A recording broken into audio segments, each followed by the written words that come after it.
Hello, everybody, and thanks for joining us for this brief mini webinar in which we'll go through the anatomy of the major outage suffered by Google Cloud on June 2nd, 2019. My name is Craig Lowell, part of the product marketing team here at Catchpoint, and I'm joined by Nith Mehta, our VP of Technical Services. In this video, we'll take you through the full anatomy of the outage, including the scope and duration of it, how it affected other companies, and how you can mitigate the effects of similar outages when they occur in the future. It's important to remember that third-party providers that are hosted on Google Cloud suffered as well. So for example, if a tag management company or ad serving network is hosted on Google Cloud, every one of their clients will have been affected as well. So you see that the ripple effect from an outage like this can spread far and wide. And it's also important to note that there was no industry that was not affected by this. So whether it's an e-commerce site, a media site, or a gaming site, if they had any components that were hosted on Google Cloud, they suffered some sort of effect on the end user experience. And with that, I'll turn things over to Nith, who will take you on a deep dive of the performance analysis. Thank you, Craig. Yeah, Sunday was an interesting day. It's going to be remembered for a while. Most of my friends spent their Sunday being on calls, troubleshooting problems, and trying to solve it and figure out when it's going to be solved. We started seeing this problem on Sunday at about 11:45 a.m. We saw failures across services that were hosted by Google or were supported by Google. And we saw failures related to HTTP 500 or 400 status codes. We also saw a lot of failures related to request timing out, but most of them were related to request timing out. This suggested that one, they had a problem where their backend was either down, and then the moment we started seeing resources timing out, which led to us suspecting a problem with Google's network. When we looked at the status page of Google, we first saw that the Google Compute Engine status is updated, that they had a problem. After a while, we also saw that the Google Cloud networking had some problems, and the status is updated that they had a problem and they were looking into it. This was very much in line with what we saw. As soon as we saw the failures at 11:45, Catchpoint triggered some alerts. We saw the failures, and we saw that the failures were related to some of the requests not loading. So in this waterfall, as you could see, there were requests being made to cloud.google.com. Some of them were honored, whereas some timed out waiting for the TCP connection to be established. And this is very much in line with the postmortem that was published by Google after a couple of days, where the network became congested and there was a traffic overload and they started dropping packets.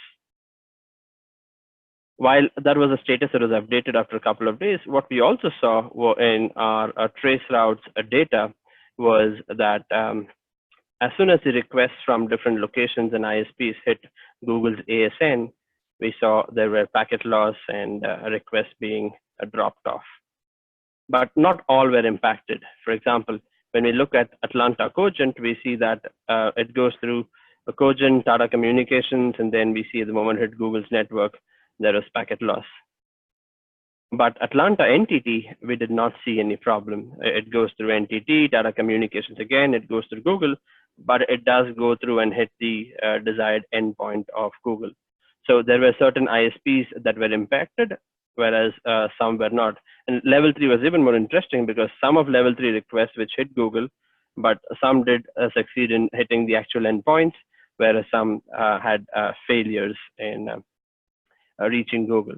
And so this is a very interesting observation that suggests that they had some serious issues within their network. And we saw this problem across different cities, where we saw a lot of failures, San Francisco and New York being the ones where we saw most and more failures, and multiple ISPs like level 3, Comcast and Verizon, particularly level 3, where we saw most number of errors. Right, so this raises a question about the best practices around monitoring, which is how do you detect these problems as soon as possible? Because you have to measure from where your end users are. And for you to be able to resolve these, you also need to have the neutral visibility.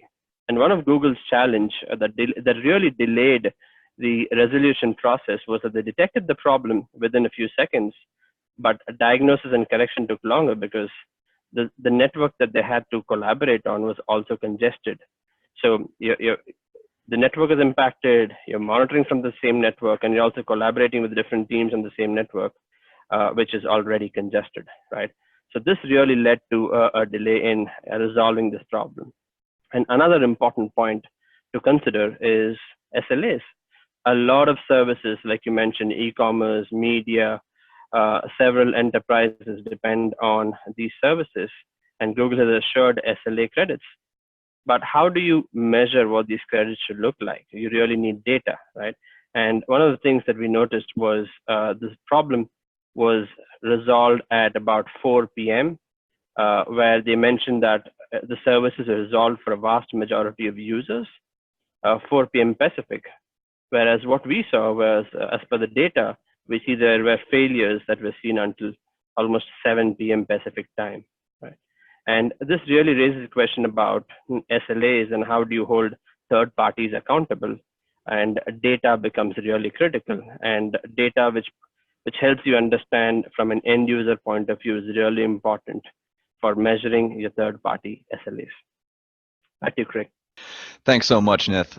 So as Nith just alluded to, trying to enforce these SLAs by monitoring directly from the cloud providers like Google Cloud or AWS or Azure is really just a waste of time and money because most of your vendors are also on these same cloud providers.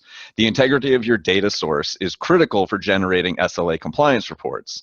Your SLM reporting is only as good as the data collected.